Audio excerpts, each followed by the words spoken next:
কুকুরের লেজ কখনো সোজা হয় না। আপনি যতই টানাটানি করুন সে আবার বেঁকিয়ে যাবে। যে কুকুরের লেজ সোজা তার অগ্রভাগ একটু হলেও বাঁকা। এরকম কিছু মানুষ আছে যাদেরকে আপনি যতই বোঝানোর চেষ্টা করুন বুঝবে না। নিন্দা করা স্বভাব যাদের, নিন্দা করেই যাবে। আপনাকে খারাপ ভাবলে যতই আপনি ভালো করুন খারাপ ভেবেই যাবে। কিছু বাবা মা এমন আছে যারা মেয়ে জামাইকে আপন ভাববে, ছেলেকে পর ভাববে। এগুলো হয়েই যাবে।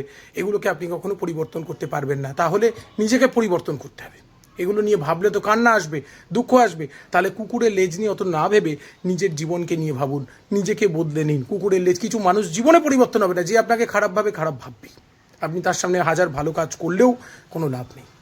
তো এইগুলো সবসময় এই জন্য নিজেকে পরিবর্তন করা, সেলফ মোটিভেশন করা। কান্না নয়, আনন্দ করার পালা। জীবনে কাঁদলে কেঁদেই যাবেন, কান্নার মূল্য কেউ দেবেন। আমার স্ত্রী চলে গেছে, আমি এখন অনেক কষ্ট পাই, অনেক কথা শুনছি জানেন। আমার স্ত্রী চলে যাওয়ার পর আমি অনেক কথা শুনি, অনেক অভিযোগ, অনেক মিথ্যে অভিযোগ, অনেক কিছু আমাকে সহ্য করতে হয়, একমাত্র আমার স্ত্রী চলে গেছে বলে। আমার এগুলো সহ্য করতে করতে একটা ফিলিংস হয়েছে যে এগুলোকে আর এত বেশি গুরুত্ব নয়।